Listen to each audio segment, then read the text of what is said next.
There are many forms of hunger: emotional hunger, spiritual hunger, hunger for knowledge.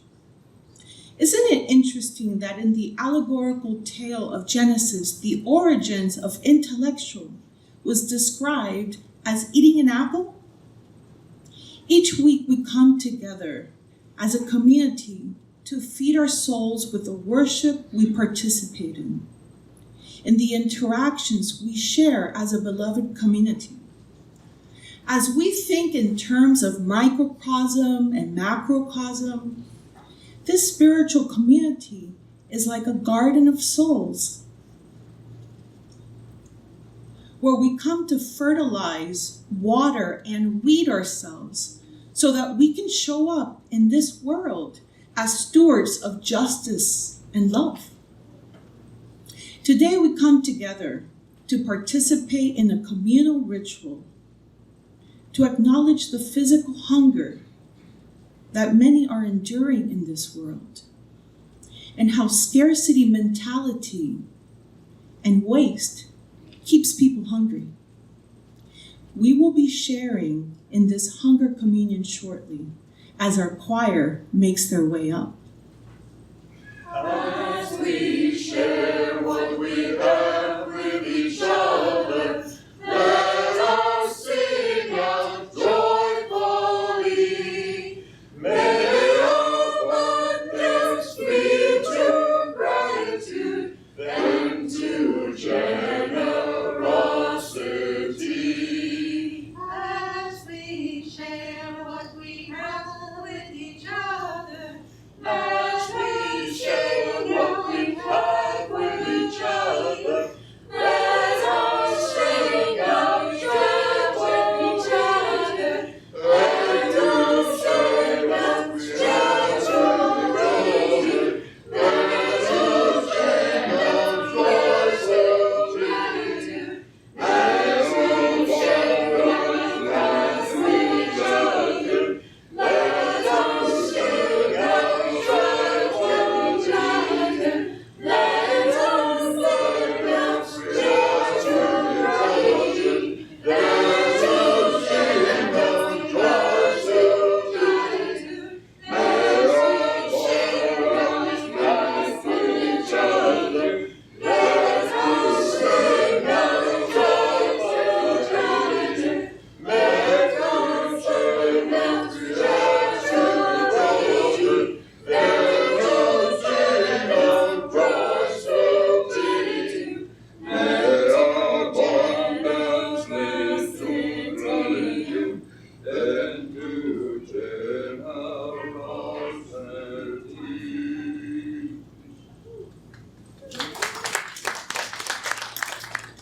Each year in this beloved community, as we embark upon this season of gratitude, we pause a moment to consider the realities of hunger in this world of plenty. I always take a look at the new statistics each year to be sure we're up to date. And I am sorry to report to you that, in fact, food poverty has increased this year. In fact, it's increased 3 years in a row. As of the latest report of the World Health Organization, more than 821 million people are hungry today. Even though we produce enough food to feed everyone on the planet 1.5 times over every day, and yet 1 in 9 people on this planet right now, this morning, is hungry. Did you know that the bulk of all this food that we have, industrially produced, goes to biofuels and animal feedlots? Grains that could feed hungry people become ethanol in my car, in your car, and go to feed beef, pork, and chicken meat industries. You see, we prioritize feeding automobiles and livestock over people. Statistics are one thing, human beings are another, and so this morning we'll use this very gathering to demonstrate what these statistics look like in the lives of real people. This morning, 15% of all people on our planet will have a sumptuous meal of their favorite foods. The next 35% in the middle will eat a simple meal of rice and beans. Maybe some kind of bread a few times a week. The next 50% of people on this planet, half of the people on this planet, will wait in line for a portion of rice and water. Of the over 800 million going hungry today, the majority are in developing countries, we know this, or they're among the waves of refugees fleeing their countries, violence and destruction of their homelands. But more than 37 million live right here in the United States of America, 3 million in the state of Florida, 1 million of them in the state of Florida, children. This morning in Broward County, 250,000 people woke up hungry and will stay that way today. 1 in 5 are children. 1 in 6 are senior citizens. With our hunger communion this morning, we will embody those numbers as people as we share a single loaf of bread. Each of us will be standing in for millions of people who could all be all over the world. But in this room this morning, we will represent them. All of those who could be fed if only we would. So let's envision the statistics this way. All of you on this side of the room woke up hungry and will be hungry all day. You will never, ever have in your life enough to eat. And most of you are children because malnourished children do not live to become adults. Their body's too weak to survive. Now you over here, you have most of Earth's food. You sitting closest to the front represent people who live in countries like ours, where we often sit at tables piled with more food than we can eat. But the rest of you combined, behind these front 3 rows, you have enough most of the time, but you don't have as much to eat as the people sitting right here in the front. Now, this hunger communion, this one allotment of bread, represents the food of the world, the very bread of life, and all of us will share it. So here's how we do it. First, you look around at the congregation and take stock of who's here. Go ahead. Take a look. See how many we are, see where we are. Now, as this bread is passed, each of you will tear off a piece, taking just enough to be sure everyone else will also be fed. When you have taken what you feel is your share, pass to the next person.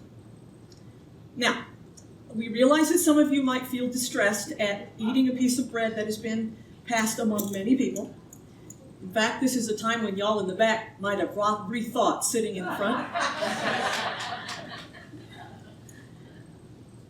But this distracts us from the point. So here's what we're going to do. Each half loaf is wrapped in a cloth.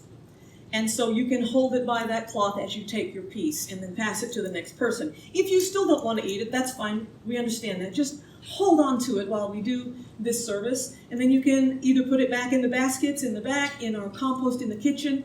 If you put it back in the baskets, it'll come back to me and go to my compost at my house. So we try to feed all of Earth around here. Just don't throw it in the trash. It could be feeding someone or something. Now there's one more thing.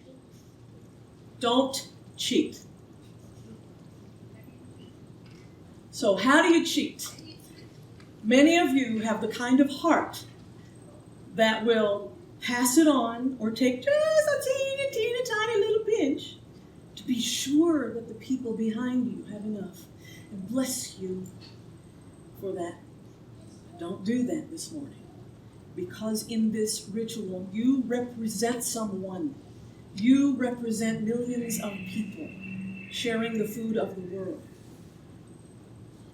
And remember that if we're going to do this work that we promise to do, to feed people in body, mind, and spirit, we have to be strong enough to do that work. So don't skip on the bread. Take enough for yourself and leave enough that others might also eat. As we share this bread of life, we will remember all the kinds of hunger in the world that Besa spoke to us about. We will hold the whole of the world in our hearts. Will the youngins come forward to distribute our loaves?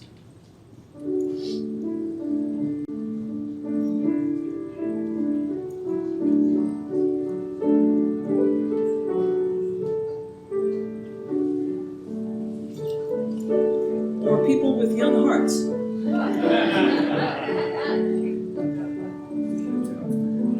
You know who jumped up there? Quick.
From one loaf, there is enough.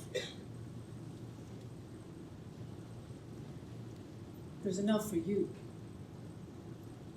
This morning we took a portion of the whole and left enough that others might be whole. As we are so moved, we say,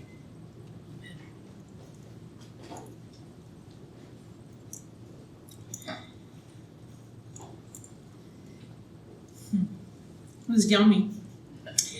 As I mentioned before, our spiritual community here at River of Grass is like a garden where we come to feed our individual souls so that we can bear good fruit in this world. This February, the Feeding the Soul series will begin. I have been developing this restorative program for the last 3 years in seminary. It is our senior project of sorts. The focus will be on liberation through spiritual formation. To quote from the book, Centering, Navigating Grace, Authenticity, and Power in Ministry by Reverend Mitra Ranema, a biracial Iranian-American and lifelong UU minister that serves the UU Church of Long Beach, California, wrote, "We all have parts of our individual lives that are marginalized, such as our emotions, longings, and hopes. We are complicit in that marginalization of our own selves and the pressure of what is deemed acceptable in society. Our Unitarian Universalist faith calls each of us to center that which has been marginalized within. Feeding the soul will be about developing more self-awareness and engaging in self-care while building beloved community. We will have an email sign-up sheet after services for those of you that are interested in participating so that we can provide you the details of the program, the when, the how long, and that commitment.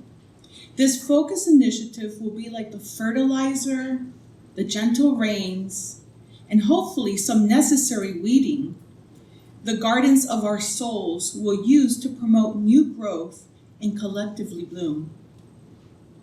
Brethren, may we all bloom together like the most beautiful field of flowers ever seen.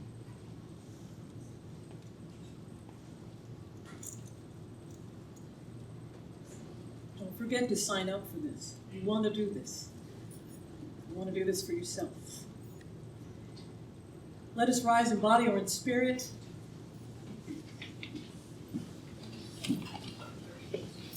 To continue to feed our hearts in preparation for returning to the world outside our doors. We will sing together. Let us break bread together.